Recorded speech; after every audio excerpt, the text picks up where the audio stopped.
باللہ من الشیطان الرجیم بسم اللہ الرحمن الرحیم وبہ نستعین وہو خیر المعین صلی اللہ علی سیدنا محمد وآلہ الطاہرین۔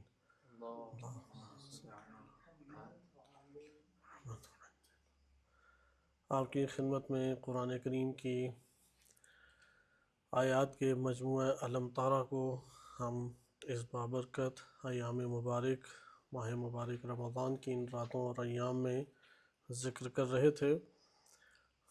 گزشتہ دروس میں ہم نے جس مجموعے کو ملاحظہ کیا وہ فعل خدا سے تعبیر ہے کہ اللہ سبحانہ و تعالیٰ کی جو تدبیر ہے، خداوند متعال کے جو فعل ہے وہ اس کائنات کے اندر جا بجا ہمارے سامنے آیا ہے۔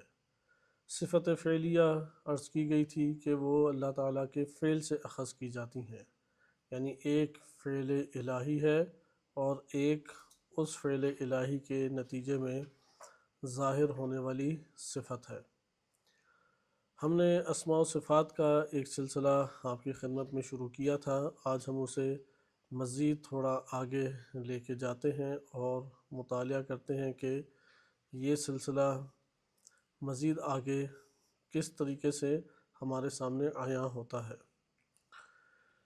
عرض کیا تھا کہ ذات باری تعالیٰ حقیقی وجود اس کائنات کے اندر رکھتی ہے اور بقیہ سارے کے سارے وجودات وہ چاہے اپنی عظمتوں کے اوپر فائز ہوں یا طبقہ مجرمین ہو، سب کے سب اللہ تعالیٰ کی ملکیت، اس کی حدود، اس کی جبروت اور کبریائی کے سامنے موجود ہیں، اور اللہ سبحانہ و تعالیٰ رب ہونے کی حیثیت سے، مالک ہونے کی حیثیت سے پوری کائنات کو خود چلا رہا ہے، تدبیر کر رہا ہے۔ البتہ اللہ تعالیٰ نے اپنی اس تدبیر میں واسطوں کو خلق کیا ہے، واسطوں کو قرار دیا ہے۔ ان واسطوں کے بغیر اللہ سبحانہ و تعالیٰ کے اس نظام خلقت سے ہم رابطہ نہیں کر سکتے، لہذا جو انکار کرتا ہے ان واسطوں کا اس کو اللہ سبحانہ و تعالیٰ نے مجرم قرار دیا۔ مثلا جو واسطہ ہدایت کا اگر انکار کرے وہ دائرہ اسلام سے خارج ہو جاتا ہے، کہ اگر کوئی نبوت کا، رسالت کا یا آسمانی کتب کا انکار کرے تو اللہ سبحانہ و تعالیٰ کے مد مقابل قرار پائے گا۔ اسی طرح اللہ سبحانہ و تعالیٰ نے جناب جبریل علیہ السلام کو واسطہ قرار دیا ہے، فرشتگان ہیں دیگر، اکابر اور رؤسائے فرشتگان یہی چند کہلاتے ہیں، جناب جبریل، جناب میکائیل، جناب عزرائیل، جناب اسرافیل علیہم السلام، کہ ان کے مقام اور منزلت وہ بہت اللہ تعالیٰ نے بلند رکھی ہے۔ اس کے علاوہ عرش کے ساتھ مختص فرشتے ہیں، انہی میں سے ایک فرشتوں کی ایک صنف ہے جسے کروبین کہتے ہیں، خاص قسم کے یہ فرشتے ہیں۔ بہرحال فرشتوں کی اپنی ایک دنیا اور ایک جہان ہے۔ خلاصہ کلام یہ واسطے ہیں اس دنیا میں۔ اسی طرح والدین واسطہ بنتے انسان کی نشوونما، اس کی تربیت اور اس کی اس دنیا میں پیدائش کے، اللہ تعالیٰ نے ان کا حق رکھ دیا، واسطوں کا انکار نہیں کر سکتے۔ انہی واسطوں میں بعض رزق کے واسطے ہیں، بعض شفا کے واسطے ہیں، بعض اس دنیا میں ایجاد اور خلق ہونے کے واسطے ہیں۔ وسائط کی دنیا کو اللہ نے ایجاد کیا، یہ نقطہ اہمیت کا حامل ہے۔ یہ وسائط اللہ کے ہاتھ میں ہیں، یہ سارے واسطے، یہ سارے ذرائع، یہ خداوند متعال کے قبض قدرت میں ہیں، اس کی مرضی کے علاوہ نہیں ان میں کوئی تاثیر پیدا ہو سکتی، نہیں یہ کچھ کر سکتے۔ حتیٰ کہ ہم نے پھر اس آیت میں پڑھا کہ اللہ سبحانہ و تعالیٰ نے گمراہی کے بھی واسطے قرار دیے اور اس کے لیے شیطان خلق ہوا اور شیطان اس کے لیے قرار پایا۔ اگر شیطان بالفرض نہ ہوتا، ہم ایک فرض کرتے ہیں ابلیس نہ ہوتا تو یہ ساری گمراہی نہ ہوتی، کیونکہ ہر نفس کے ساتھ ایک شیطان موجود ہے۔ پھر کوئی اور رئیس نکل آتا ہے، جن اور انس میں سے ہی نکلنا تھا تو جن سے نکل آیا، ممکن ہے انس میں سے نکل آئے، اس لیے شیاطین جن و انس میں سے ہیں۔ ضروری نہیں ہے کہ ابلیس نہ ہوتا تو یہ آزمائش ختم ہو جاتی، نہیں، اس کے لیے اللہ سبحانہ و تعالیٰ نے انسانی نفس کے ساتھ امیختہ یا مخلوط کر دیا، خلط کر دیا ہے صفت شیطنت کو، ہر ایک نے اس کو دبانا ہے اپنے اندر۔ جیسا کہ ایک روایت میں وارد ہوا ہے کہ نبی صلی اللہ علیہ وسلم فرماتے ہیں کہ ہر ذات کے ساتھ ایک شیطان ہے، میرا شیطان میرے اوپر اسلام لے آیا، وہ مسلمان ہو چکے، یعنی عصمت کی یہ علامت ہے۔ کہ ان کا نفس اس کے اوپر نہیں ابھارے گا۔ انبیاء علیہ السلام کا نفس ان کو اگر ابھارے بھی کامیاب نہیں ہوتا۔ پہلی بات ہے وہ اس بلند مقام کے اوپر ہیں کہ ہوائے نفس کی تو اصلاً بات ہی نہیں آتی، چونکہ ہوائے نفس کی طرف توجہ جائے تو بات آئے۔ وہ غرق ہیں اللہ سبحانہ وتعالیٰ کی ذات میں، اور ان کی اللہ سبحانہ وتعالیٰ کی ذات کے ساتھ مشغول ہیں۔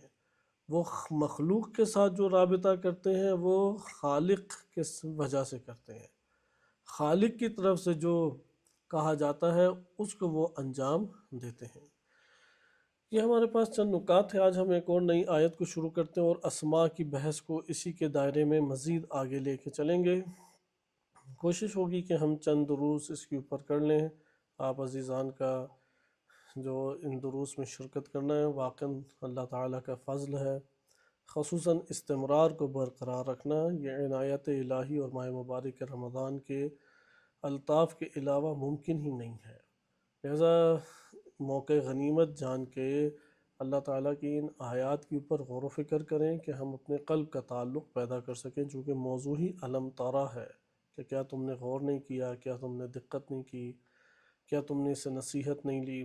مختلف معنی ہمارے سامنے اجاگر ہوتے ہیں، لیکن سب معنی ایک ہی بات بتاتے ہیں کہ اپنے قلب سے رابطہ قائم کرو، اپنے نفس کے ساتھ رابطہ قائم کرو، غور و فکر اور وہ تکرار کے ساتھ ہے۔ جیسے آج بھی جو تلاوت ہو رہی تھی اس میں وہی معنی جو ہم بار بار پڑھ رہے ہیں وہ معنی تکرار ہوا کہ روز قیامت جو ہے وہ باپ جو ہے وہ اپنے بچے کے لیے کچھ نہیں کر سکے گا۔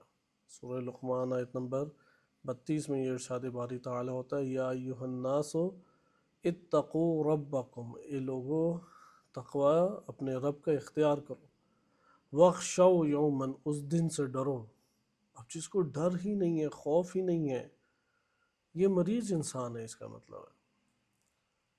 یعنی اللہ تعالیٰ جو خالق ہے ہر شے کا وہ کہہ رہا ہے اس شے سے ڈرو، وہ کوئی خوف ہی نہیں ہے، ہمیں وہ ڈر ہی ختم کرا دیتے ہیں۔ اس لیے ڈر کا ختم کرانا اصلاً یہ دین نہیں ہے۔ دین کہتا ہے ڈر پیدا کرو، انذار کرو، واخشوا یوما۔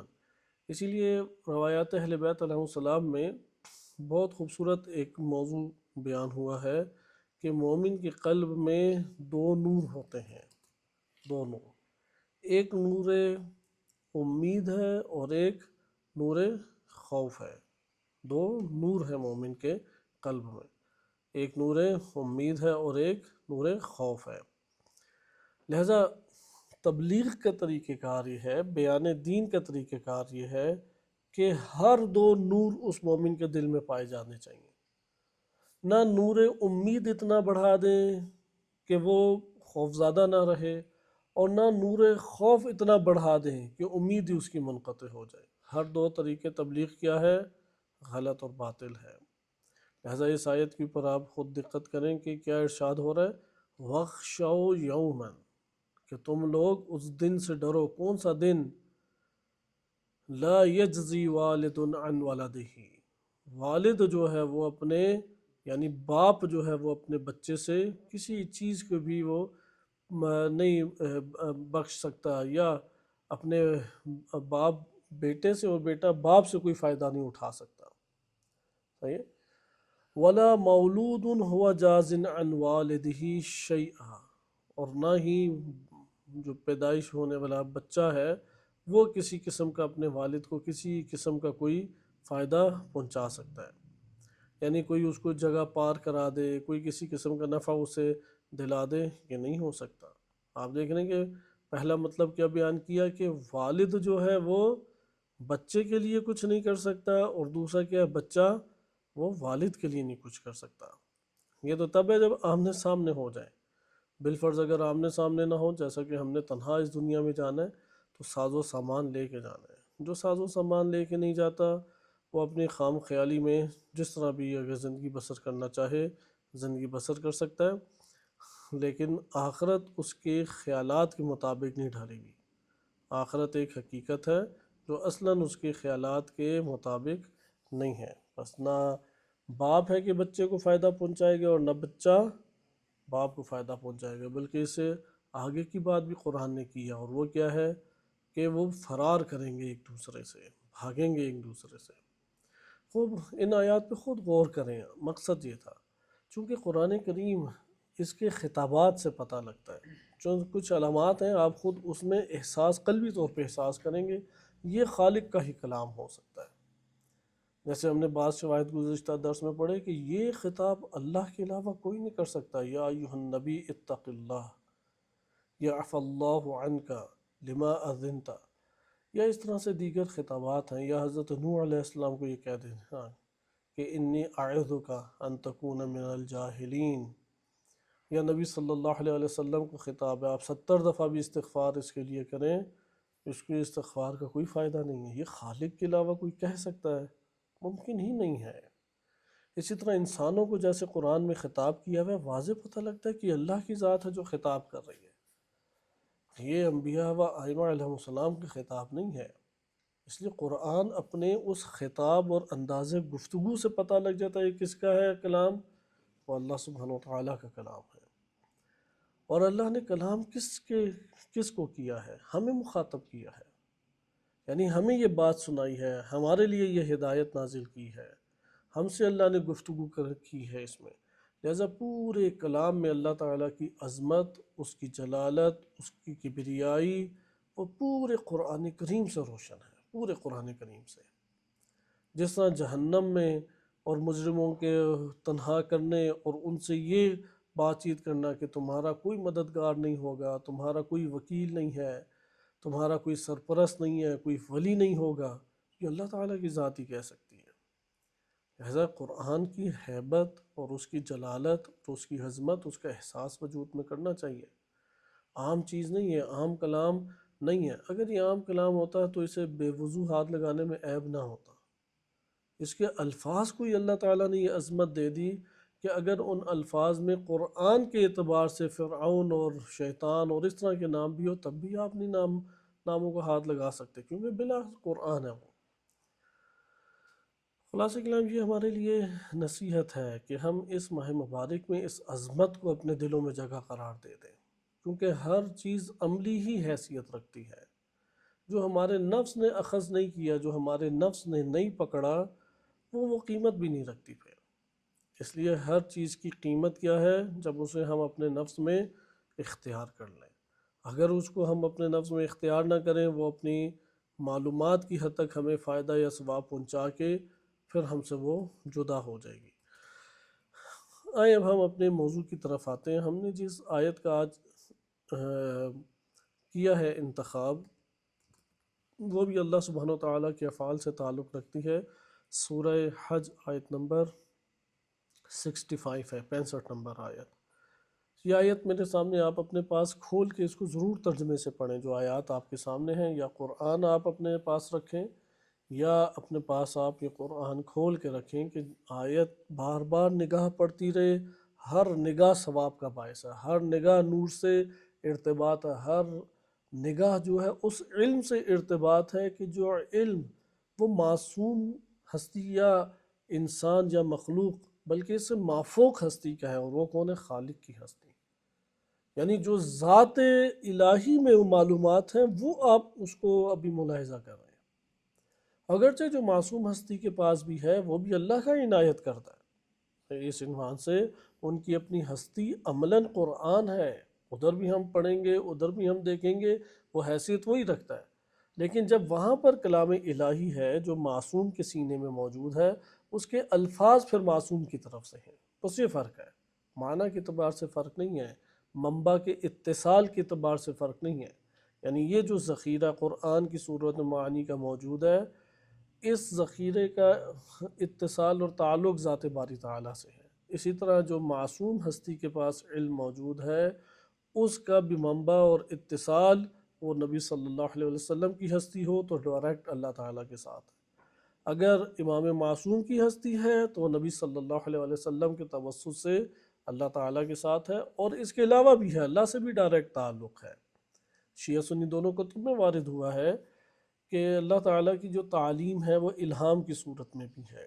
درس اخلاق میں ہمارا ابھی یہی ٹاپک چل رہا ہے، ماہ مبارک رمضان کے بعد وہ دروس آپ کے سامنے پیش کیے جائیں گے کہ اس میں الہام اور وسوسے کو بیان کیا گیا ہے۔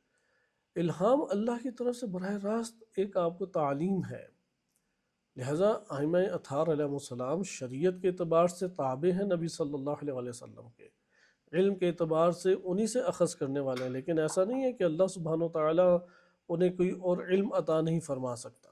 ہاں، یہ بلا شک و شبہ یہ بات درست ہے کہ نبی صلی اللہ علیہ وسلم سے بالاتر اور ان کی ہستی سے وسیع تر کسی کے پاس کچھ نہیں آ سکتا۔ جو کچھ کسی ہستی کے پاس آیا ہے نبی صلی اللہ علیہ وسلم اس سے آگاہ ہیں، اسے جانتے ہیں، اس سے باخبر ہیں، ان سے آگے کوئی نہیں بڑھ سکتا، نہ مقام میں، نہ مرتبہ میں، نہ ولایت میں، نہ نبوت میں، نہ رسالت میں، نہ وجود میں، نہ کمالات میں، نہ مراتب اور درجات میں۔ ہاں، حضرت صلی اللہ علیہ وسلم ہر ان مخلوقات میں سب سے بالا ترین ہستی ہیں، اور ان سے قریب ترین ہستی ائمہ اطہار علیہ السلام ہیں۔ لیکن اللہ سبحانہ وتعالیٰ کا جس طرح ہر ذات سے تعلق کیا ہے ایک وسائط کے ذریعے سے ہے، لیکن دوسری طرف تعلق کیا ہے وَأَيْنَمَا كُنْتُمْ وَهُوَ مَعَكُمْ أَيْنَمَا كُنْتُمْ، وہ تمہارے ساتھ ہے جہاں جہاں تم ہو۔ نحن اقرب من حبل الورید، ہم شہرک سے بھی قریب ہے۔ ان اللہ یحول بین المرء وقلبہ، انسان کے اور قلب کے مابین اللہ حائل ہے، اس سے بھی قریب ترین ہے، اس کی اپنی جان، اس کے اپنے وجود سے بھی قریب ترین ہے۔ یہ دونوں ذرائع جو ہیں، ایک واسطوں کے ذریعے سے ارتباط ہے اور ایک اللہ سبحانہ وتعالیٰ کا اپنی ذات کا ایک ارتباط موجود ہے، لیکن وہ ارتباط بھی کس نوعیت کا ہے اس کو ایک روایت سے ہم حل کرتے ہیں۔ البتہ پہلے اس آیت کریمہ کو پڑھ لیں، پھر ہم اس روایت میں داخل ہوتے ہیں، چونکہ یہ روایات کا مجموعہ آج ہمارا آغاز اسی انداز سے ہونا ہے۔ سورہ حج آیت نمبر 65 میں ارشاد باری تعالیٰ ہوتا ہے، آیت نمبر 65 میں الم تر ان اللہ سخر لکم ما فی الارض، کیا آپ نے نہیں ملاحظہ کیا، آپ نے نہیں دیکھا، آپ نے غور نہیں کیا، اللہ نے جو کچھ زمین میں ہے تمہارے لیے کیا کر دیا ہے؟ مسخر کر دیا ہے۔ جو کچھ زمین میں تمہارے لیے مسخر کر دیا، تم نے دیکھا نہیں ہے کہ مسخر ہے ہر چیز؟ اور کسے مسخر کیا؟ والفلک، اور ان کشتیوں کو، تجری فی البحر، جو سمندر میں چلتی ہیں، بے امر ہی، اس کے امر کے ساتھ۔ وَيُمْسِكُ السَّمَاءَ أَن تَقَعَ عَلَى الْأَرْضِ إِلَّا بِإِذْنِهِ، آسمان کو اس نے تھاما ہوا ہے، پکڑا ہوا ہے کہ وہ زمین کے اوپر نہ آن پڑے مگر اس کے اذن سے۔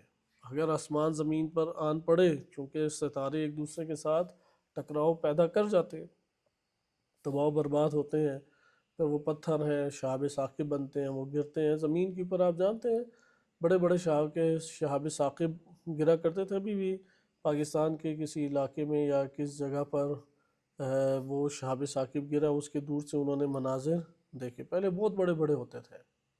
یہ شہاب ثاقب ہیں کہ جو ساری کی ساری انرجی اور سارے کے سارے خزانے لے کے آئے ہیں۔ یہ نہ گرتے تو زمین کے پاس کچھ نہیں تھا، کوئی سونا لے کے آ رہا ہے، کوئی چاندی لے کے آ رہا ہے، کوئی تانبا لے کے آ رہا ہے، کوئی آگ لے کے آ رہا ہے، کوئی پانی کے بہت بڑے ذرائع کو وجود دے رہا ہے۔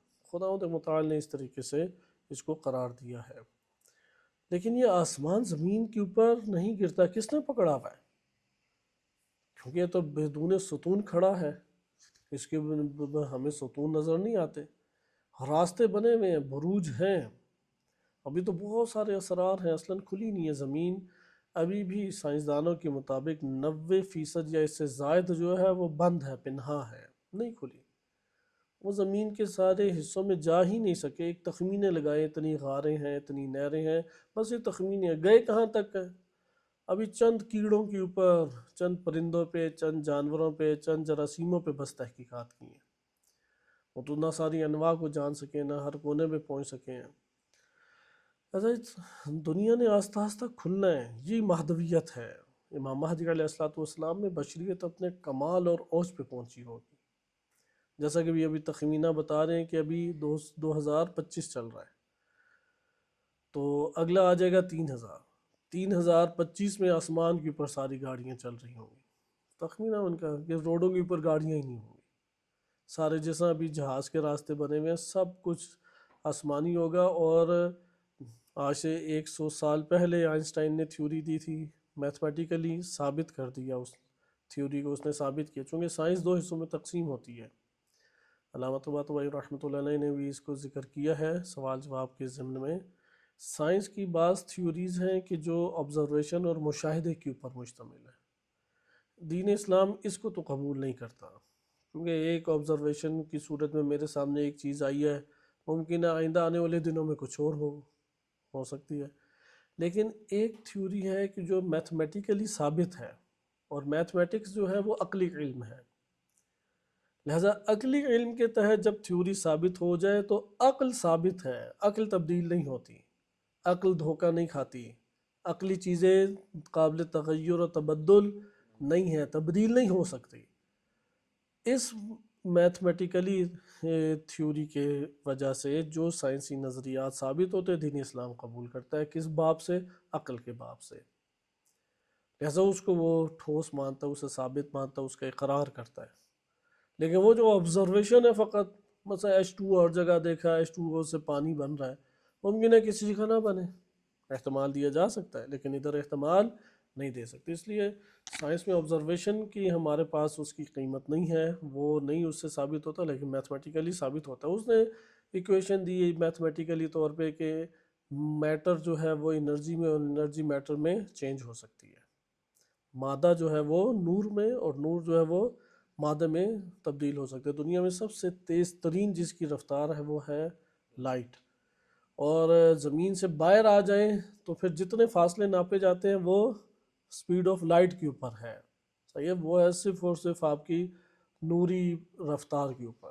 نوری رفتار میں آپ زمین کے کتنے چکر کاٹ سکتے ہیں، نوری رفتار سے آپ کہکشاں کو اگر اپنی ملکی وے میں ایک کونے سے دوسرے کونے جانا جائیں کتنا آپ جا سکتے ہیں، کتنی مدت لگے گی، یہ ہے نوری لائٹ۔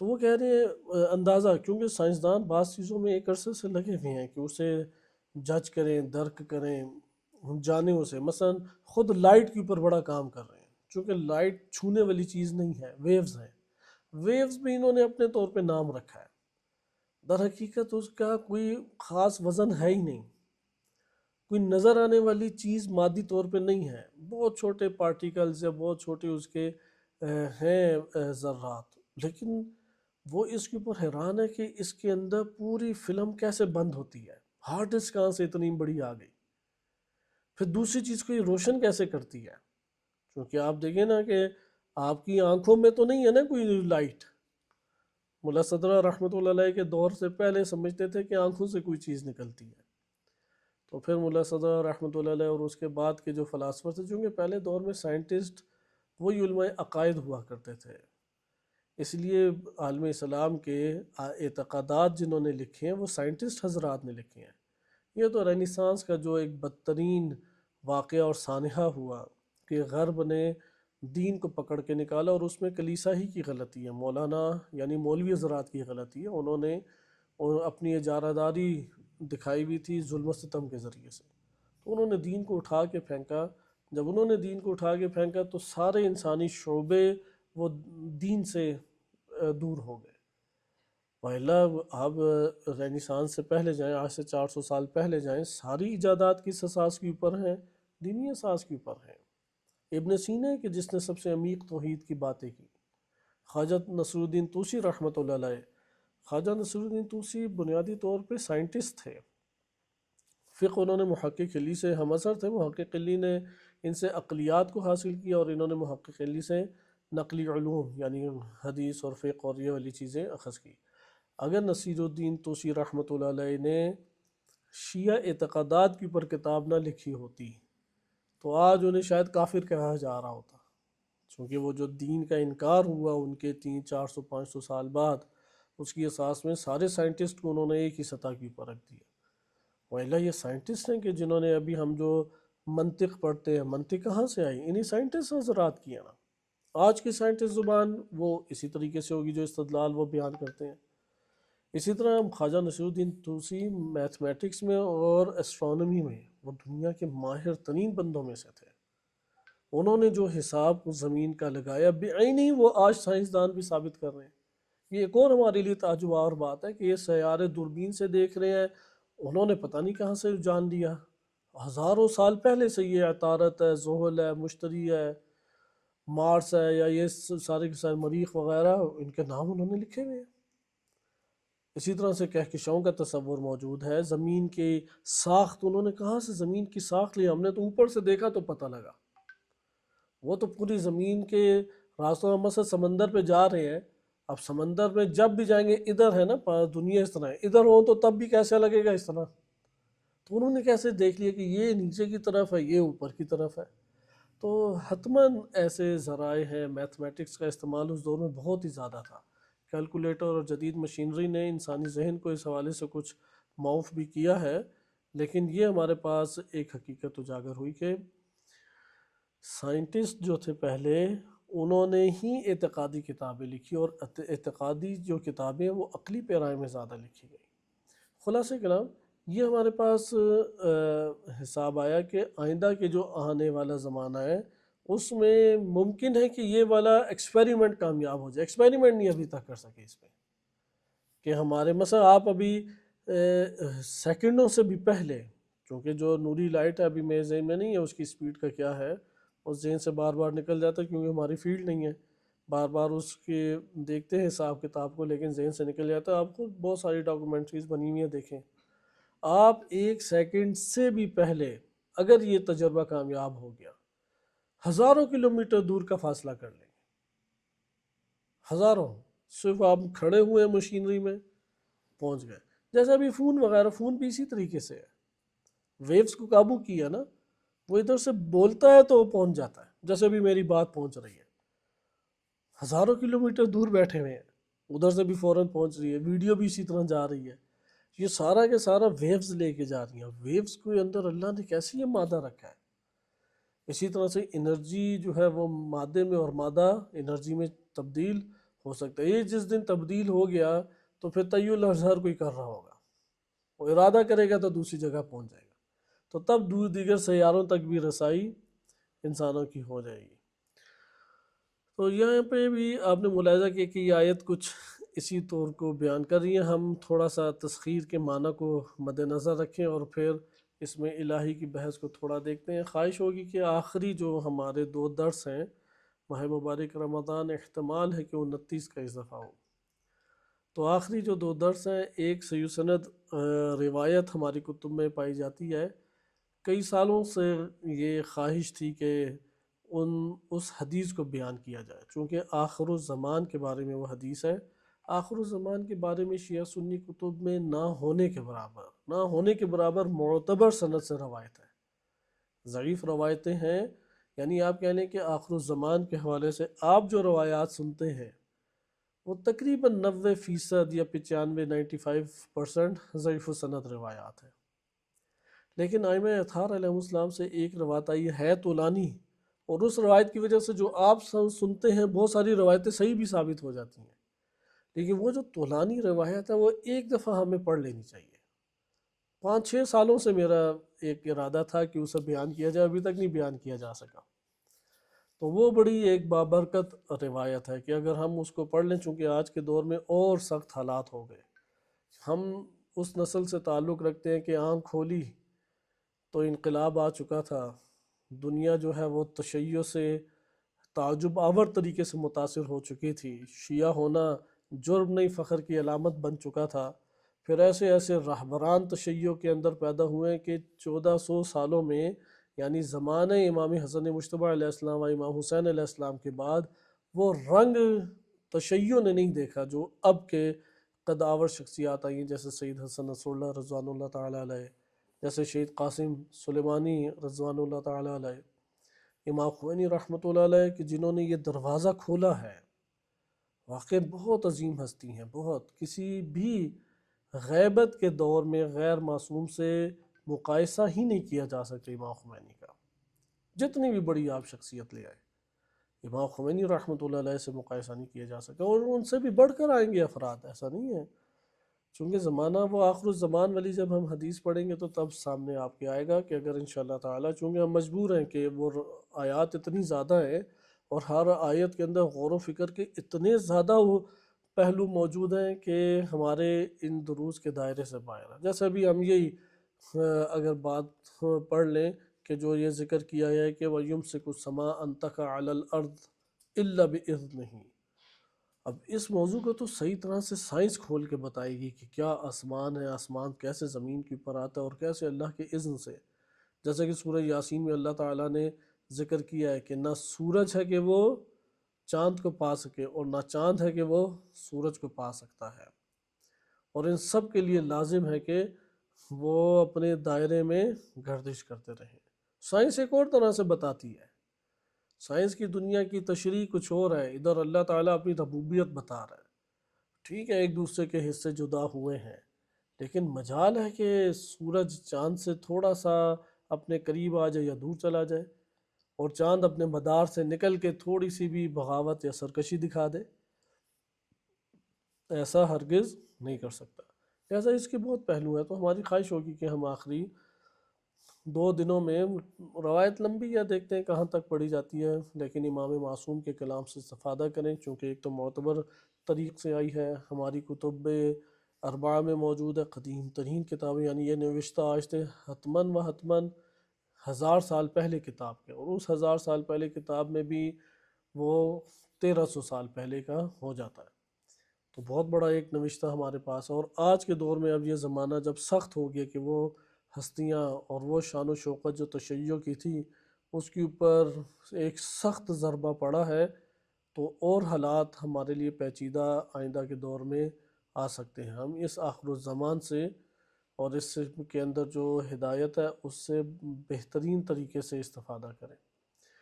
آئیں اس پہلو کو ہم پڑھیں اور بقیہ اس میں ہم دیکھیں گے کہ الم تر ان اللہ سخر لکم ما فی الارض، کہ اللہ نے تمہارے لیے جو کچھ زمین میں مسخر کیا، اور کشتی والفلک تجری فی البحر بامرہ، اس کے امر کے ساتھ جو کشتی وہ سمندر میں چلتی ہے اس کو اللہ سبحانہ وتعالیٰ نے مسخر کیا، اور یمسک السماء، اور آسمان کو تھاما ہوا ہے اس نے، ان تقع علی الارض الا باذنہ، کہ وہ زمین پہ آن پڑے مگر اس کے اذن سے۔ اذن ہوا تو آ جائے گا، اذن نہیں ہے تو نہیں آیا۔ ان اللہ بالناس لرؤوف الرحیم، بے شک اللہ لوگوں کے اوپر رؤوف رحیم ہے۔ یہ دونوں اسماء ہیں اللہ تعالیٰ کی، پہلے والے سے بھی اسم اللہ تعالیٰ کے عیاں ہوتے ہیں۔ سخرہ کسے کہتے ہیں؟ سخرہ کہتے ہیں احتقار، حقارت کو، و استذلال، اور ذلت کو، یعنی ایک چیز کا کسی کے سامنے حقیر اور پست ہو جانا، اور وہ اس کی حقارت اور پستی کی وجہ سے پھر اسے استعمال کرتا ہے، اس کو کہتے ہیں سخرہ۔ لہذا مسخر کرنا یعنی ایک چیز کو ایک انسان نے اپنے پاس کیا کر لیا، اسے اپنے قابو کر لیا ہے، جو انسان کے قابو میں آتا ہے اور انسان اپنی مرضی سے اسے جیسا چاہتا ہے چلا سکتا ہے، اس کو کہتے ہیں حقارت، احتقار۔ اسی طرح سے ایک سخرہ کا معنی ذکر کیا گیا، وہ بھی یہی ہے کہ حقارت کے ساتھ ایک چیز کی مقدار کو معین کر دینا یا اس کے اوپر حکومت کرنا، تکویناً یا تشریعاً، ہر دو طرح سے ہو سکتا ہے۔ آپ نے کائنات کے امور کو اس کی قابو کیا مقدار کو مد نظر رکھتے ہوئے، اور اس کے اوپر اپنا حکم چلایا آپ نے، بس جس پر ہمارا حکم چلتا ہے وہ ہمارے ماتحت آ جاتا ہے، اور جو ماتحت آئے اسے کیا کہتے ہیں؟ یہ مسخر ہو گیا۔ ہر شے اللہ تعالیٰ کے سامنے مسخر ہے۔ صحیح ہے؟ اچھا، یہ عام زندگی میں بھی لفظ چلتا تھا، یہ بھی پہلے عرض کیا جا چکا ہے، قرآن کریم کا اصل معجزہ یہ ہے، الفاظ وہ ہیں جو عوام الناس میں بولے جاتے تھے لیکن بلاغت کو مد نظر رکھتے ہوئے، اور معانی وہ ہیں کہ جو اوج اور بلندی کے ہیں، علم الہی سے تعلق رکھتے ہیں، ان دو کا جوڑ کوئی اور نہیں جوڑ سکتا۔ مثلا آپ سائنس سادہ الفاظ میں بیان نہیں کر پائیں گے، منطق ہے، فلسفہ ہے، فقہی استدلال ہے، نہیں سادہ الفاظ میں بیان کر سکتے، کوشش بھی کریں گے تھک جائیں گے۔ یہ معجزہ الہی ہے کہ الفاظ وہ لے کے آئے جو عوام الناس استعمال کرتی تھی، لیکن چناؤ کیا ہے، ان الفاظ کا انتخاب کیا کہ جو پاکیزہ ترین اور مؤدبانہ ترین کلمات تھے۔ سخریہ بھی اسی طرح سے استعمال ہوتا تھا۔ اب جو مسلمان تھے مکہ میں جس طریقے سے، تو کفار انہیں کیا کرتے تھے؟ حقیر کر دیتے تھے، ذلیل کرتے تھے، اس کو کہتے ہیں سخریہ۔ کائنات کی جو چیز ہمارے استعمال میں آ جاتی ہے وہ مسخر ہے ہمارے لیے۔ مثلا پانی اگر بغاوت و طغیانی دکھائے، ہم قابو کر سکتے ہیں؟ آپ ویڈیوز میں دیکھیں ایک لہر سونامی اٹھتی ہے تو وہ پورے کے پورے شہر کو تباہ کر دیتی ہے، لیکن پانی جب تک ہمارے سامنے بچھا ہوا ہے، ویسے تو یہ سارا کے سارے ذرات جنود اللہ ہیں، اللہ کا لشکر ہے، لیکن اللہ نے ہمارے لیے مسخر کر دیا ہے۔ بند بناؤ، ڈیم بناؤ، نالیاں نکالو، پانی کو جہاں بہانا چاہتے ہو بہاؤ، روک لو، جمع کرو، ضائع کرو۔ اگر یہ نہ ہمارے ماتحت ہوتا تو ہم کرتے زمین اسی طرح جتنی کھودنی جاتی ہے کھود لو، جہاں پہ گڑھا بنانا چاہتے ہیں گڑھا بنا لو، لیکن جہاں اللہ تعالیٰ کا اذن ہے کہ اس جگہ پہ نہیں سخریہ، یعنی اس جگہ پہ تم نے حقارت کے ساتھ اس کے ماتحت نہیں آنا، وہاں پہ زمین کیا کرتی ہے؟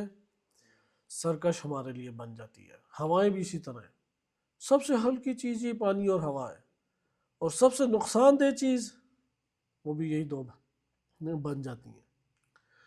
تو خلاصہ کلام یہ آپ نے سخریہ کا معنی دیکھا۔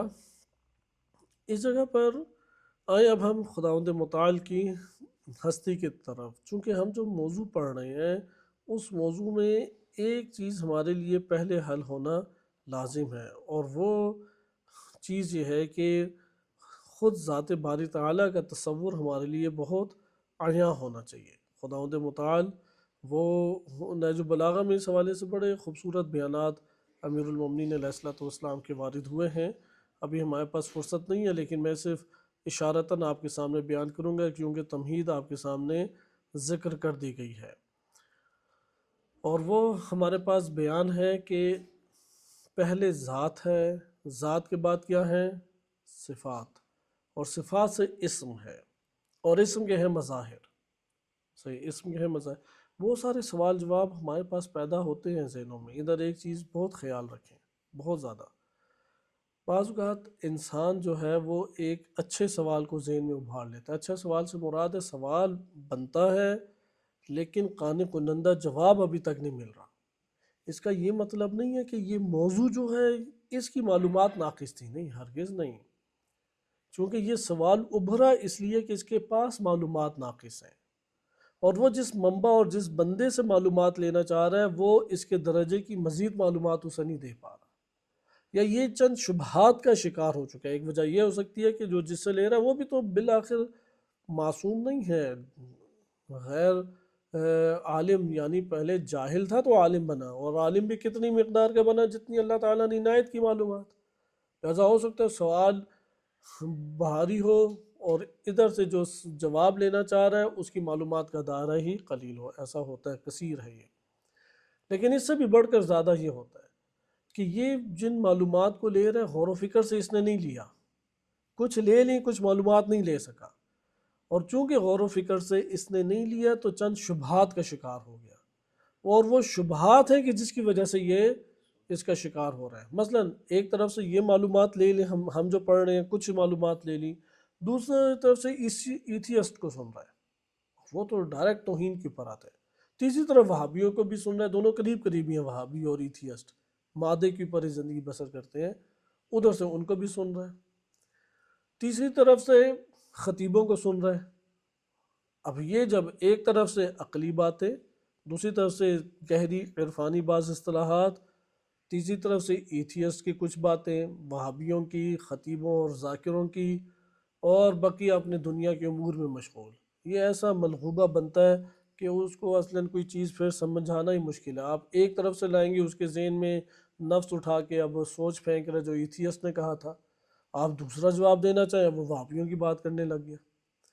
تیسری طرف سے آنا چاہیں، اب اس کو ہمیں پابند کرنا پڑے گا کہ یہاں پر آپ اپنے سوچ کا دائرے کا اول ایک موضوع کے اوپر معین کریں، موضوع سے باہر نہ جائیں۔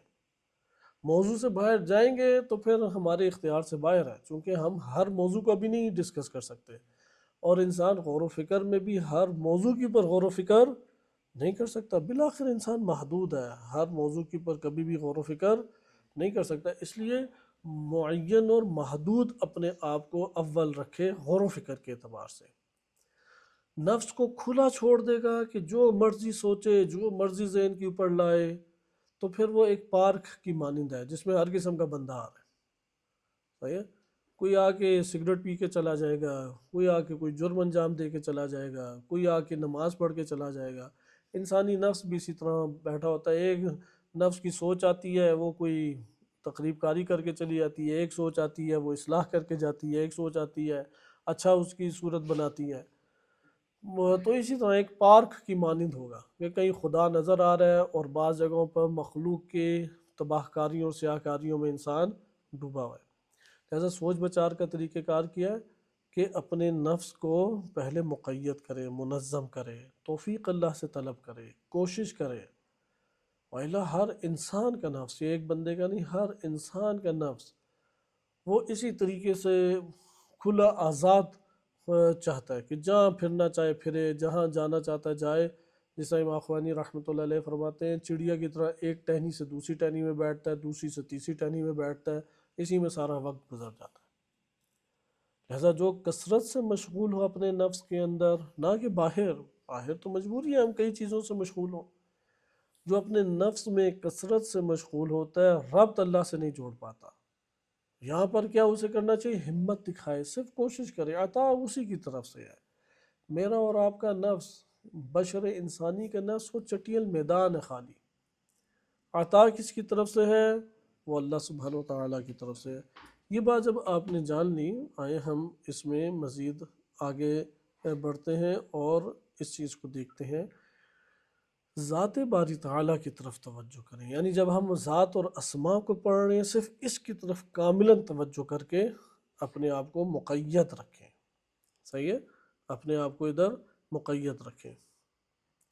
اس میں سب سے پہلی چیز ہے کہ ذات الہی کو ہم پکڑیں، یعنی ذات الہی کو غور و فکر کے اعتبار سے پکڑنے سے مراد کوئی غلط شائبانہ ذہن میں آئے، موضوع کو پکڑنا مراد ہے۔ موضوع یہ ہے ذات باری تعالیٰ پہ غور و فکر نہیں ہو سکتا، روایات نے بھی منع کی ہے اور نہیں کی ہے روایات نے، لا تفکروا، مت تم فکر کرو، صحیح ہے، ذات الہی پہ۔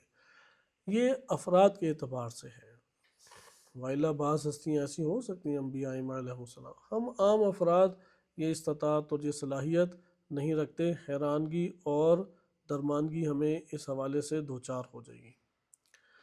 لہٰذا آپ نے اس میں ایک یہ نقطہ نوٹ کیا کہ ذات کو پہلے سمجھیں۔ ذات الہی ہر جگہ کے اوپر ہے، اس کے چند اوصاف ہیں، اس کو اگلے درس میں ہم دیکھتے ہیں، لیکن اسماء کی بحث اسی سے مربوط ہے۔ اسماء کی بحث کس سے ہے؟ اگر ہم ذات الہی کے حوالے سے چند تعلیمات جو دین اسلام نے دی ہیں کلیات کی صورت میں، اس کو نہیں ہم سمجھ سکتے چونکہ ہم ذات الہی پہ غور و فکر نہیں کر رہے، لیکن اس کا یہ مطلب نہیں ہے کہ ذات الہی کا اقرار بھی نہ کریں، اس کا یہ مطلب نہیں ہے کہ ذات الہی کی کوئی معرفت بھی نہیں حاصل ہو سکتی۔ نہیں، ایک حد تک معرفت انسان، اس کے پاس یہ فرصت اور یہ مورد موجود ہے کہ وہ ایک حد تک اس کی ذات کی معرفت کو حاصل کرے۔ ان میں سے ایک حد تک تو ہم جانتے ہیں کہ ہمیں اقرار کرایا ہوا ہے کہ اللہ تعالیٰ کی ذات ایک ہے، واحد ہے، لا شریک لہ ہے، کوئی اس کی ذات میں اس کا شریک نہیں ہے۔ ایک حد تک تو ہم نے اس بات کا اقرار کیا ہوا ہے۔ ہم روایات اہل بیت علیہ السلام کی زبانی مزید آگے بڑھتے ہیں۔ صحیح، روایات اہل بیت علیہ السلام کی زبانی مزید آگے دیکھتے ہیں۔ مثلا ایک حدیث میں آپ کو سناتا ہوں، یہ خطبہ ہے امیر المومنین علیہ السلام کا توحید کے حوالے سے، نہج البلاغہ میں بھی آیا ہے، اور اسبغ بن نباتہ رضی اللہ عنہ نے یہ نقل کیا ہے کہ یہ اس وقت کا خطبہ ہے کہ جب خلافت امیر المومنین علیہ السلام کو ملی اور امیر المومنین علیہ السلام لوگوں سے بیعت لے رہے تھے، اس وقت کا یہ خطبہ ہے، لوگوں سے بیعت لیتے ہوئے امام علی علیہ السلام کا یہ خطبہ ہے۔ اس خطبے میں امام فرماتے ہیں کہ ہوا فی الاشیاء، ہوا فی الاشیاء، وہ اشیاء میں ہے، ہوا فی الاشیاء، وہ تمام اشیاء میں ہے، علی غیر ممازجۃ، لیکن ملا ہوا نہیں اشیاء سے۔ چونکہ میں نے عرض کیا نا، اللہ تعالیٰ کا ایک واسطوں کے ذریعے سے ربط ہے اور ایک ذات باری تعالیٰ کا ربط ہے۔ ہوا فی الاشیاء، وہ اشیاء میں ہے، اس کو عرفانی طور پہ کہتے ہیں کہ اس کا وجود ساری ہے۔ ساری کلمہ اردو میں بھی استعمال ہوتا ہے بمعنی سرائیت، ہم کہتے ہیں ساری، یعنی یہ بو پورے کھانے میں سرائیت کر گئی ہے۔ کیا مطلب؟ کھانے کا ہر ذرے کے اندر یہ بو ہے. صحیح؟ سرائیت کا لفظ ہم استعمال کرتے ہیں. اب ادھر دیکھیں یہ توحید شیخ صدوق سے پڑھ رہا ہوں. نہج البلاغہ میں بھی یہ خطبہ امام کا بڑا عمیق اور بڑی خوبصورت گفتگو ہے. چونکہ اسماء کی بحث ہم اس وقت تک نہیں سمجھ سکتے جب تک ذات باری تعالیٰ کے حوالے سے ہم کچھ معلومات کو حاصل نہ کریں. اب ادھر امام کیا کہہ رہے ہیں توحید شیخ صدوق میں یہ روایت جو ہے ہوا فی الاشیاء، وہ اشیاء میں ہے، علی غیر ممازجۃ، لیکن ان سے مزج نہیں ہے، ملا ہوا نہیں ہے اشیاء میں. ہر شے میں اللہ ہے. اور اسے میں نے کہا اسے کہتے ہیں سریان، عرفانی زبان میں سریان کا یا کلی طور پہ پانا. ایک کلی منطقی ہے وہ مفہومی ہے، ایک کلی وجودی ہے وہی وجودی ہے. ہوا فی الاشیاء، وہ اشیاء میں ہے، علی غیر ممازجۃ، ملا ہوا نہیں ہے. اس کو سریان بھی کہتے ہیں، وجود کلی بھی کہتے ہیں. کلی طور پہ اللہ تعالیٰ موجود ہے. پھر عرض کر دوں ایک کلی منطقی مفہوم ہے، وہ مفہوم وہ جو جامع ہے، یعنی یہاں پہ وہ پایا جاتا ہے اشیاء میں لیکن ملا ہوا نہیں ہے. اس کو ہم ایک اور طرح کہتے ہیں کہ ادھر حمد بھی ہے تسبیح بھی ہے. حمد کیا وہو فی الاشیاء، لیکن تنزیہ ہے علی غیر ممازجۃ، سلب بھی کہہ رہے ہیں. ممازجہ پہلے صفات کی بحث ہم پڑھ چکے ہیں.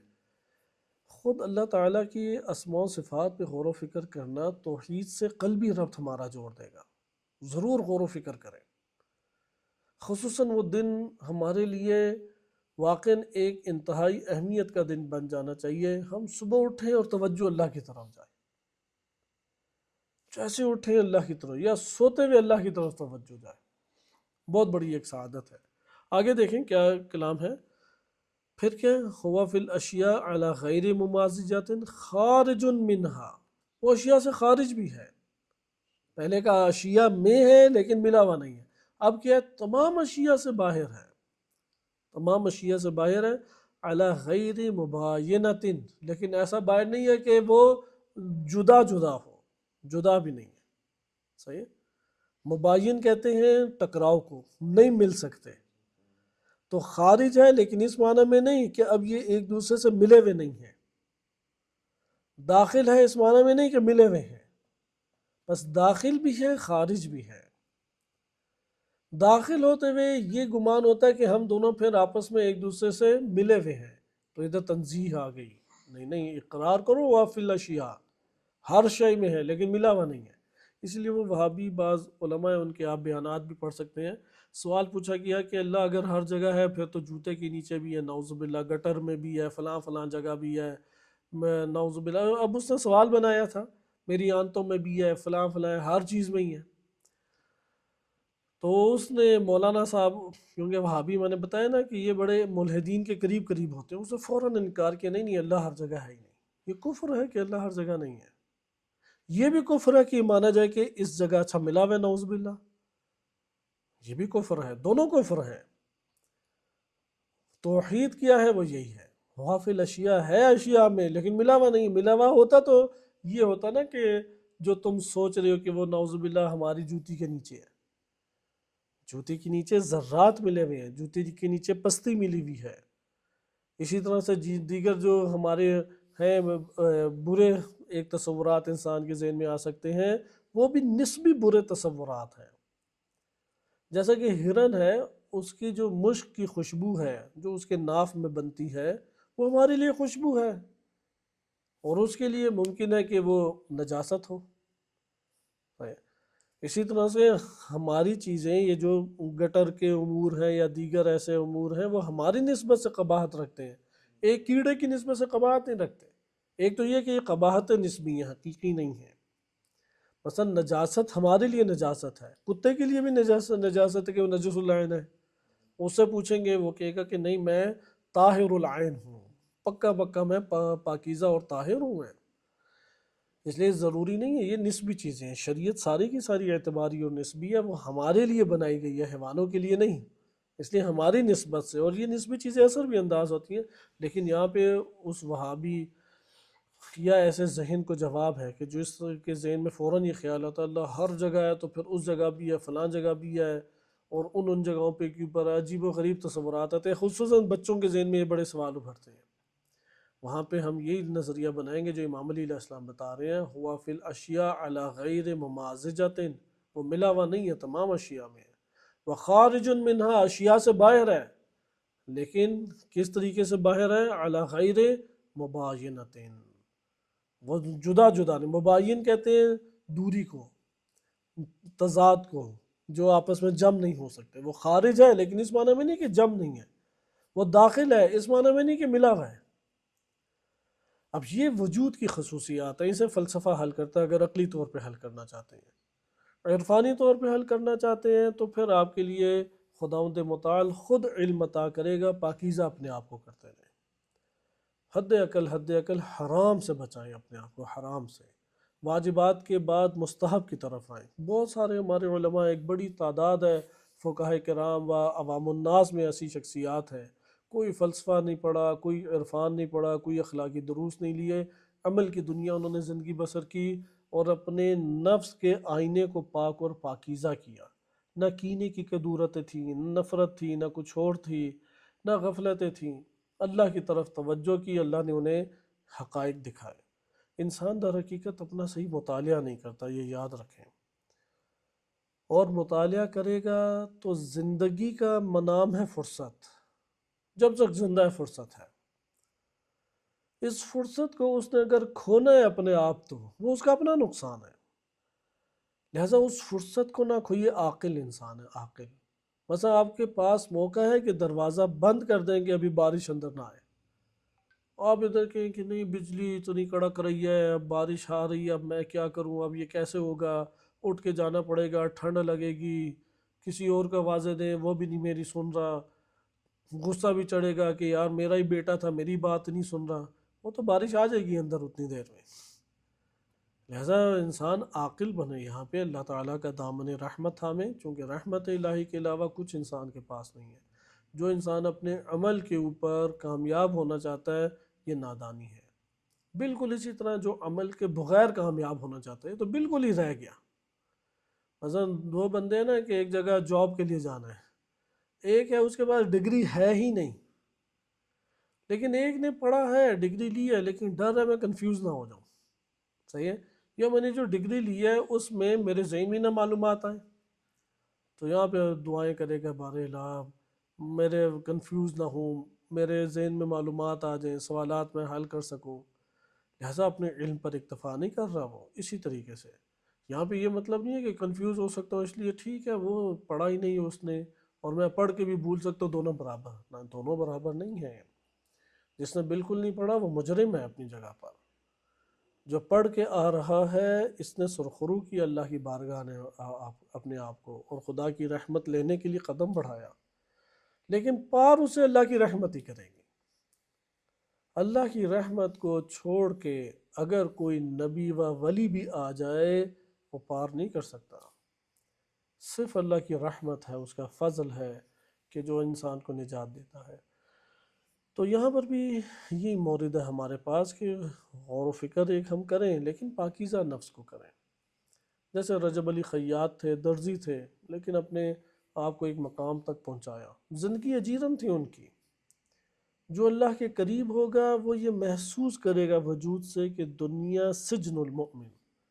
اعتراضات ہوں گے، ہمسائے ایسا کیوں ہے، بھائی ایسا کیوں ہے، بیگم ایسی کیوں ہے، بچہ ایسا کیوں ہے، خود میں اپنے بارے میں اعتراضات کرے گا، میں یہ مومن ہے جو اتنے اعتراضات کر رہے ہیں لیکن اللہ کی طرف رجوع کرتا رہے۔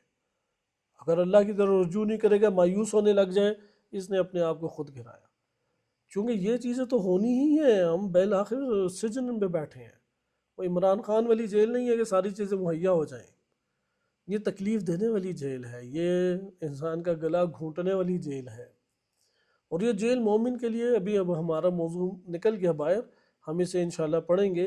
اللہ مومن کی تدبیر جدا کرتا ہے، اللہ مومن کی تدبیر مرض سے کرتا ہے، مومن کی تدبیر ذلت سے، دنیاوی ذلت سے کرتا ہے۔ اللہ کی نگاہ میں مومن باعزت ہے، حقیقت میں وہی باعزت ہے، سختی سے کرتا ہے، نرمیوں کے اندر بھی اسے سختیوں کا خوگر اور عادی بنا دیتا ہے۔ ایسا مومن کی تدبیر کافر کی تدبیر سے جدا ہے۔ کافر ہے کہ یا نعمات ہی نعمات میں پڑا ہوا ہے یا سخت مشکلات کے اندر توچار ہے۔ مومن کی اللہ تدبیر ہے۔ ایک مومن کی تدبیر کا واقعہ آپ کی خدمت میں ایک دو عرض کرتا ہوں، چونکہ یہ ٹائم ہمارے پاس گزرتا چلا جا رہا ہے، کہ اللہ کی تدبیر پہ غور کریں۔ یہ جو تدبیر ہے، مدبر الامر، اس اسم سے تعلق پیدا کریں۔ اچھا، ادھر ایک اور نقطہ جو اساتذ بیان کرتے ہیں، جس اسم کو کثرت سے پڑھنے لگ جائیں گے ہمارے نفس کا اس سے تعلق پیدا ہونے لگ جائے گا۔ مثلا تنگی رزق ہے، یا رازقو یا رازقو پڑھتا رہے گا پڑھتا رہے گا پڑھتا رہے گا، وسعت رزق عطا ہو جائے گی۔ یا شافی پڑھتا رہے گا، شفا اسے اللہ تعالیٰ کی جانب سے عنایت ہونے لگ جائے گی، فوراً نہ چاہے 1 سال 2 سال 3 سال 4۔ مومن کی تدبیر بہرحال اسی طرح ہے۔ اچھا، بعض افراد ہیں اندر سے ہوتے ہیں مومن، یعنی ان کے روح کے اندر جاذبیت کا مادہ ہے، ابھی وہ نہیں ہوا کہ اللہ تعالیٰ ان کے لیے مضل بن جائے۔ اللہ تعالیٰ ابھی تک ہادی ہے۔ یہ گزشتہ درس کی وجہ سے واقعہ سنا رہا ہوں کہ کہیں ایسا نہ ہو کہ یہ شائبہ آنے لگ جائے کہ اللہ تعالیٰ ہی سب کو گمراہ کر رہا ہے۔ اولین اللہ گمراہ نہیں کرتا، اللہ مہربان ہے، رحیم ہے، رعوف ہے۔ جیسے بھی آپ نے دیکھا بالناس کہا ہے، بالمومنین نہیں کہا، بالناس۔ بالناس کیا ہے؟ رعوف رحیم ہے، آخری آیت میں پڑھا۔ چونکہ بعض علماء کہتے ہیں، اکثر بیشتر علماء نے لکھا رحمان عمومی صفت رحمت ہے، اور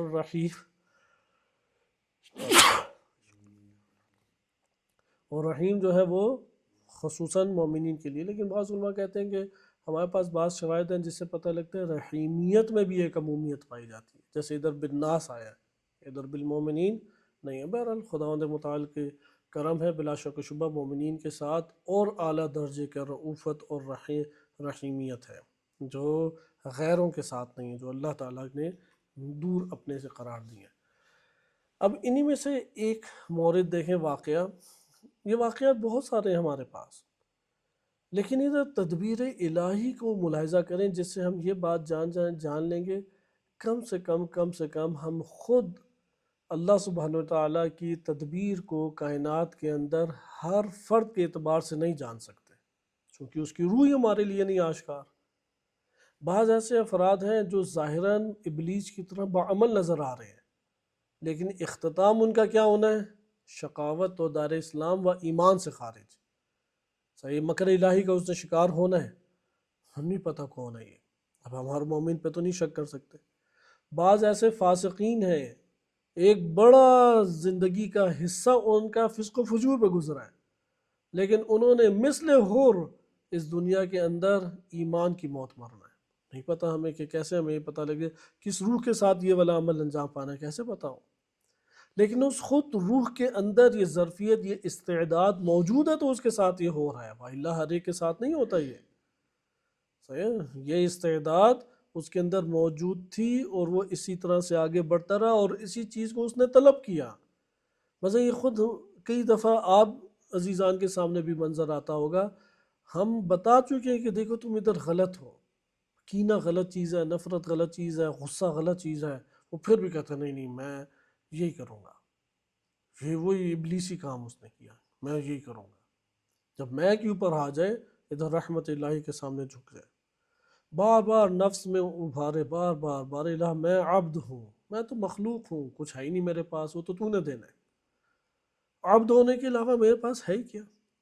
اب جب انسان اندر مطالعہ نہیں کرتا تو بعض اوقات اس کے اندر عناصر پائے جاتے ہیں، خداوند متعال واقعات کے ذریعے سے مختلف برتاؤ جو اس کی زندگی میں ہو رہے ہیں افراد کے، اس کے ذریعے سے بار بار اس کی توجہ دلاتا ہے کہ ادھر اصلاح کرو، ادھر اصلاح کرو، کرو اصلاح۔ یہ جو اللہ تعالیٰ کی توجہ دلانا، یہ مومن کی تدبیر ہے اللہ تعالیٰ کی۔ مثال کے طور پہ حسد ہر ایک سے لگا ہے، حسد کا مادہ پایا جاتا ہے، تکبر کا مادہ بھی پایا جاتا ہے۔ زیادہ تر شکار بندے یہ دو کی وجہ سے زیادہ ہوتے ہیں، اپنے اندر ان امراض کے علاج کو نہیں سوچتے اور نہیں قدم بڑھاتے، آہستہ آہستہ شکار ہونے لگتے ہیں۔ مثلا میں اساتذہ گرامی کی ایک مثال دے رہا ہوں، جب دیکھو کہ آپ بڑے بہترین مطالب بیان کرتا ہے، بڑی نئی اور اعلیٰ ترین قسم کی چیزیں ہیں، افراد بھی آتے ہیں، حاسدانہ مادہ جاگ جائے گا، اب ہوں میں متواضع استاد مانتا ہوں اسے، بڑا مہربان اسے مانتا ہوں، تعریف ہر جگہ کرتا ہوں، لیکن اندر سے کر رہا ہوں حسد، اس کی اور چیزیں آتی ہیں، پھر دیکھتا ہوں یار میرا نفس تو اتنا پیچھے ہے، اتنا دور، ادھر سے یہ جو چیز ہے یہاں پہ فوراً رجوع رحمت الہی کی طرف ہے، بار الہ یہ جو میرے اندر ابھرا ہے تو یہ دور کر سکتا ہے، میں تو بیچارہ ہوں اس جگہ پر۔ پھر وسوسہ آئے گا ساری عمر تم نے بس یہ چکر ہی کاٹنے رہنے ہیں، یہ ہے تو غیر معصوم نہ، یعنی حیثیت اور اہمیت ہی ختم کرے گا اس کی، خدا کی بارگاہ میں اس سے انسان تعلق پیدا کرے، کیونکہ بالآخر خدا نے اس کے لیے یہ راہ رکھی، خدا نے یہ دروازہ کھولا۔ یہ جو دلوں کا اجڑنا ہے وہ ابلیس اور شیطان کی طرف سے ہے، مقابلہ کرے، اسے دشمن سمجھے، دشمن سے دشمنی کرنی چاہیے، نہ کہ اس کے سامنے ہمت ہار جائے۔ وہ جیسا شہید یحییٰ سنوار رحمۃ اللہ علیہ واقعاً دنیا کو اس نے جگا دیا کہ ایک آخری سانسوں میں اس کے ہاتھ میں ایک چھڑی تھی، وہ بھی اس نے پھینکی ہے ان کی طرح کہ میرے خون میں ایک نمک بھی ہو تو یہ دشمنی کا انداز ہے۔ شہید حسن نصر اللہ رحمۃ اللہ علیہ کو دیکھو، اس بزرگی میں شہید حسن نصر اللہ، وہ دن رات آگے پیچھے سوتے نہیں تھے کسی پلین میں، چونکہ آپ جانتے ہیں کہ جو پلین جنگی بن رہے ہوں اس میں روحانی شخصیت کا ہونا لازم نہیں ہے، وہ اپنا وظیفہ سمجھتے تھے کہ میں ان کے ہمراہ ہوں، وہ مجاہدین کے ہمراہ رہتے تھے، وہ تمام کمانڈرز کے اس جگہ پر نقشہ برداری میں ان کے ہمراہ رہتے تھے، خطرہ مول لیتے تھے۔ بہرحال یہ دیکھیں، یہ ہے دشمن سے دشمنی کرنا، شیطان سے دشمنی کریں، ہم کریں گے تو ضربہ لگے گا یا نہیں لگے گا؟ لگے گا، شکست کھاؤں گا میں، لیکن اٹھ کھڑا ہوں گا، پھر میں گروں گا، پھر اٹھ کھڑا ہوں گا، 100 دفعہ گرائے گا، 100 دفعہ کھڑا ہوں گا، اور کس کے ذریعے سے؟ رحمت الہی، عبد بن کے، تابع بن کے اللہ کے۔ لہٰذا یہ اب واقعے کی چند اب نوعیتیں دیکھیں کہ یہاں پہ بڑا اچھا انہوں نے سلسلہ محفل عالمی سطح کا دیکھنے والا پروگرام اس ٹائم بن گیا، اور وہ افراد چن کے تحقیق کر کے لاتے ہیں، عام بندوں کو پکڑ کے نہیں لے آتے، اور یہ اصل میں ہر ایک کے ساتھ ہوئے ہوئے ہیں واقعات، توجہ نہیں ہے، چونکہ اللہ تو ہے وہی کرشمے دکھا رہا ہے، لیکن اس نے کرشمے اپنے ولی سے دکھانے ہیں، راہ ولی ہے، راہ امام زمان علیہ السلام، جس کا تعلق امام زمان علیہ السلام سے قریب ہے، قلیل ہے، اللہ سے اس کا رابطہ قوی نہیں ہو سکتا، جس کا امام مہدی علیہ السلام کا تذکرہ قلب کے اندر کم ہے، اس کا اللہ کا تذکرہ وہ حقیقی معنی میں زیادہ نہیں کر سکتا۔ خداوند متعال نے اسی راہ کو یہ رکھا ہے، جیسے میں نے عرض کیا کہ ہدایت کے واسطے کو نہیں مانیں گے، دائرہ اسلام سے خارج ہوں گے، اسی طریقے سے موت کے واسطے کو نہیں مانیں گے، ملک الموت کے، گمراہ ہوں گے ہم، واسطے اللہ تعالیٰ نے قرار دیے۔ خلاصہ کلام یہ شخص تھا کہ اس نے اپنے سونے کی دکان کھولی اور بڑی اس کی کمائی ہونے لگی۔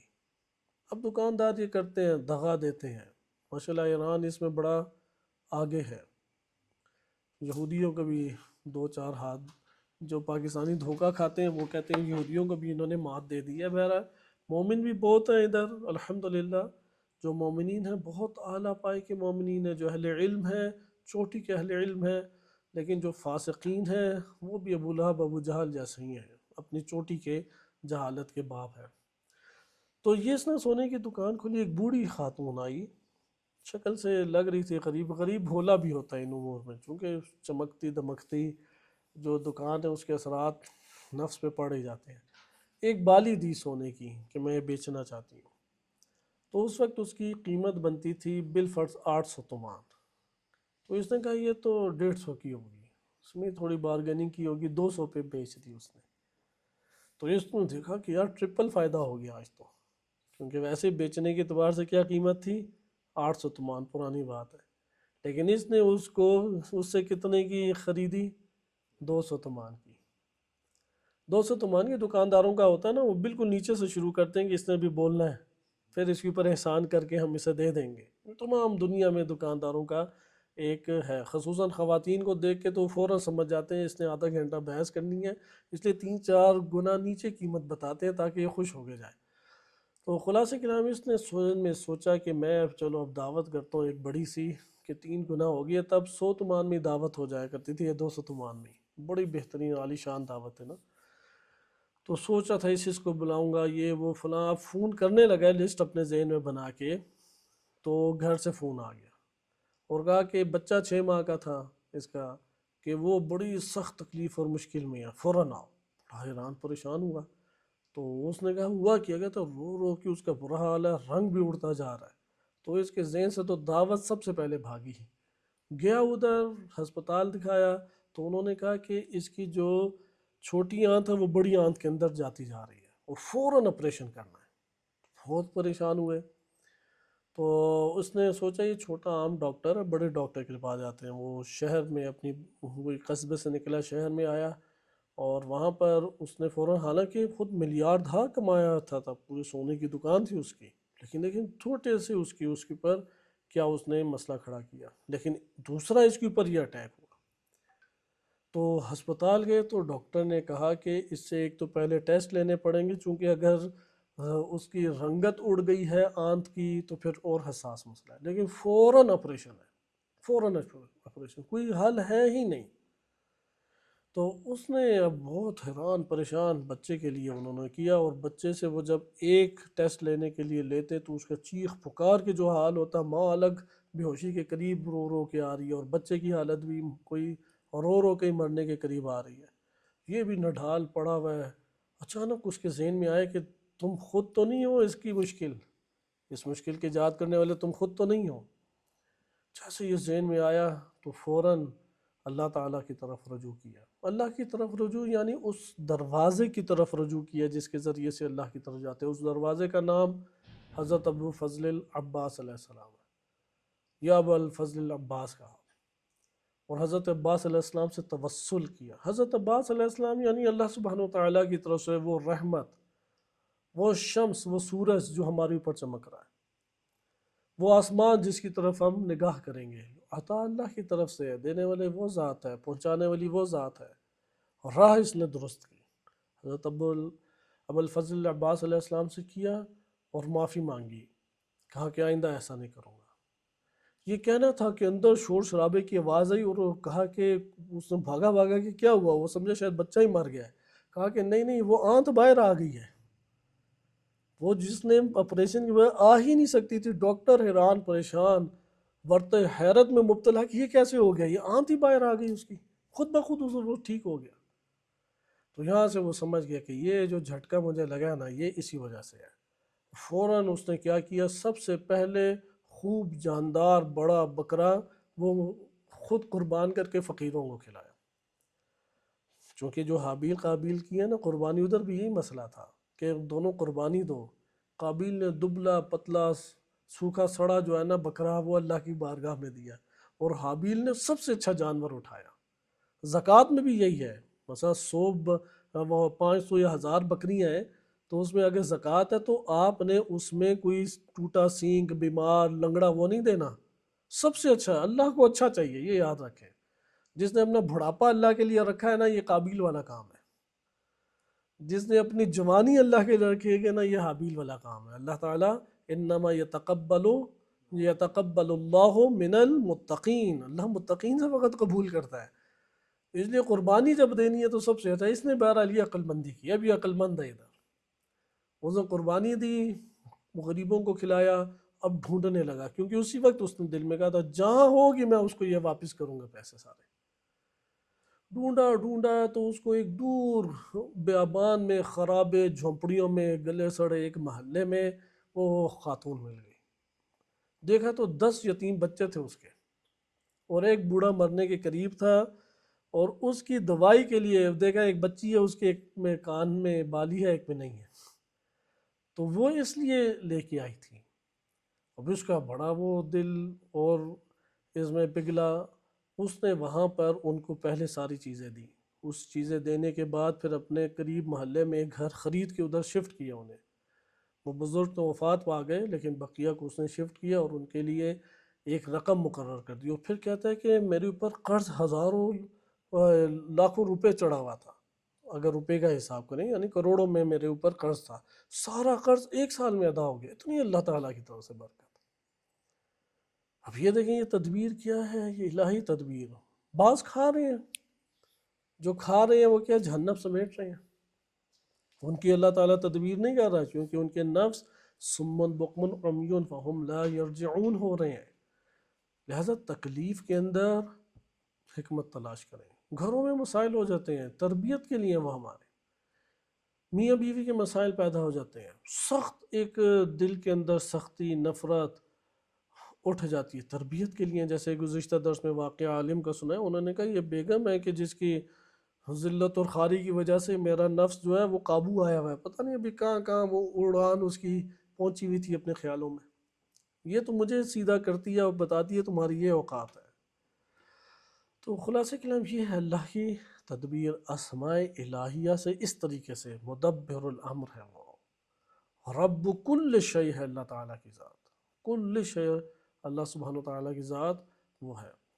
اسی طریقے سے اور واقعات ہیں، امام رضا علیہ السلام کے حرم میں جاتے ہیں شفا حاصل ہوئے، حرم امام رضا علیہ السلام میں یعنی اللہ کی طرف رجوع ہوا۔ مثلا ہم خانہ کعبہ جاتے ہیں تو خانہ کعبہ جانے سے کیا مراد ہے، یہ جگہ اللہ نے محترم مقدس معظم فرمائی ہے، ادھر سے اللہ تعالیٰ حج ہمارا قبول کرے گا، عمرہ قبول کرے گا، دعائیں قبول کرے گا۔ امام رضا علیہ السلام اسی طرح ہے، وہ حیات میں بھی اور اپنی ممات میں بھی وہ خداوند متعال کے ان بندگان کے لیے کہف الورا ہیں، مخلوق کے لیے پشت پناہ ہے، مستند ہے، پناہ کی جگہ ہیں، اور وہاں پہ اللہ تعالیٰ پناہ گزینوں کو پناہ دیتا ہے، اللہ تعالیٰ وہاں پہ کھلاتا ہے۔ مثلا امام حسین علیہ السلام کے پاس جو ساری عنایات ہمیں مل رہی ہیں، کون دے رہا ہو، اللہ تعالیٰ کی ذات ہی، کہ تم میرے ولی کے پاس آئے ہو چلو دو۔ جیسے ہوتا ہے آپ اپنے گھر میں بھی آپ کے بچے کے مہمان آ گئے ہیں تو آپ اپنے بچے کی وجہ سے ان کے اوپر اور مہربانی کرتے ہو، یہ اللہ تعالیٰ کے عظیم ترین خلقت اور عظیم ترین اولیاء الہی ہیں، اللہ تعالیٰ ان کی بدولت قبول کرتا ہے۔ ہر بندے کو شفاعت کی ضرورت ہے، شفاعت کہتے ہیں کہ میری اکیلے کی بات نہیں چل سکتی، دوسرے کا سہارا لینا پڑے گا۔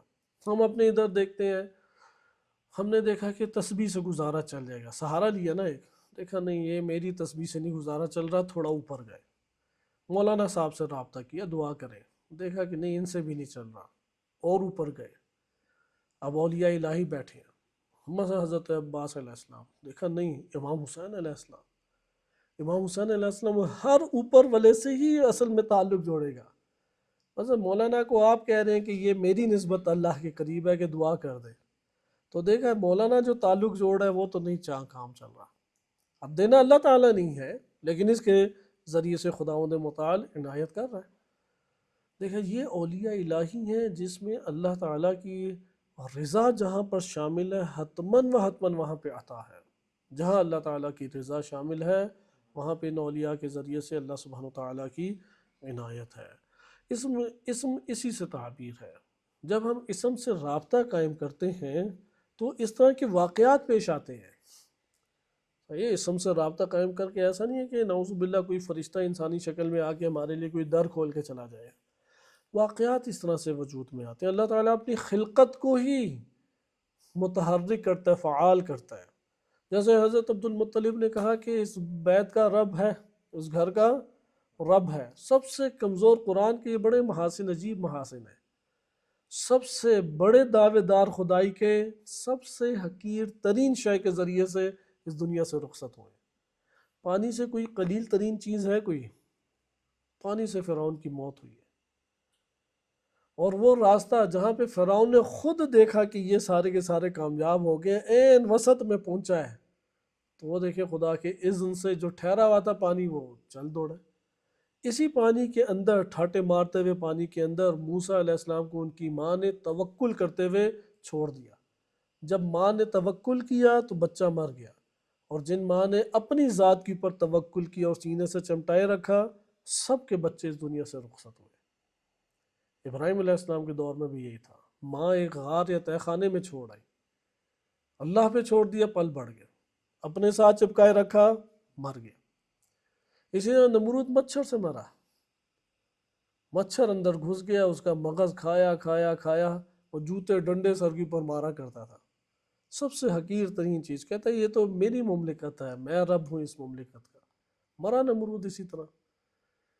اسی طریقے سے بقیہ دعوے داروں کو دیکھیں کہ کوئی دعوے دار حقیر ترین چیزوں سے اس دنیا سے رخصت ہو، یہ ہے جنود اللہ۔ ابراہہ آیا تھا، بہت اس کا غرور اور گھمنڈ تھا۔ ابابیل یہ والا نہیں ہے جو آج ہم نام لیتے ہیں ابابیل، ایک چھوٹا سا پرندہ تھا۔ ابابیل کہتے ہیں چھوٹے پرندے کو، وہ کون سی جنس اور نوع ہی نہیں پتہ، ممکن ہے چڑیا ہو، ممکن ہے چڑیا سے بھی چھوٹی چیز ہو۔ پورا کا پورا لشکر تباہ ہوا انہی ابابیل کے ذریعے سے۔ وہ پرانا واقعہ بھی نہیں تھا، یہ اصحاب الفیل کا زیادہ دور واقعہ نہیں تھا نبی صلی اللہ علیہ وسلم کے۔ تو آپ نے ملاحظہ کیا حقیر چیزیں وہ کیا بن جاتی ہیں؟ اللہ کا لشکر جب بنے تو پھر خدائی رنگ جب اختیار کرتی ہیں تو ان کی حیثیت جدا ہو جاتی ہے۔ یہی حال ہے، مخلوق ہیں یا اولیاء الہی، انبیاء وائمہ علیہ السلام، لیکن جب ربط اللہ سے قائم ہوتا ہے کہف الورا بن جاتی ہیں۔ جب اللہ سے رب پیدا ہوتا ہے تو یہی ناصر خلقت کے لیے بن جاتے ہیں، یہی واسطہ فیض اللہ سبحانہ وتعالی نے بنا دیتا ہے۔ یہاں سے اسم کی دنیا سامنے آتی ہے۔ بس اسم کو سمجھنے کے لیے اس فارمولہ کو صحیح ذہن میں بٹھائیں۔ فارمولہ اپنی زبان میں سمجھانے کے لیے کہا جا رہا ہے، ذات، صفت، اسم اور مظہر۔ ذات کو صحیح سمجھیں گے اسم سمجھ آئے گا۔ ذات جیسے بھی بتایا، فی الاشیاء، تمام اشیاء میں یہ ذات۔ جب تمام اشیاء میں ذات ہے تو ایک نگاہ ہے، اسے کہتے ہیں لا تعین، کوئی تعین اس کا نہیں ہے، اس کا کوئی تعین نہیں ہے۔ لیکن ایک مرتبہ کیا ہوتا ہے؟ تعین ہو جاتا ہے اس کا، صحیح؟ تعین ہو جائے، ادھر سے صفت سامنے آتی ہے، صفت سامنے آئے تو اسم سامنے آتا ہے۔ اس کو انشاءاللہ اگلے درس میں ہم مطالعہ کریں گے۔ صلی اللہ علیہ سیدنا محمد وآلہ طاہرین۔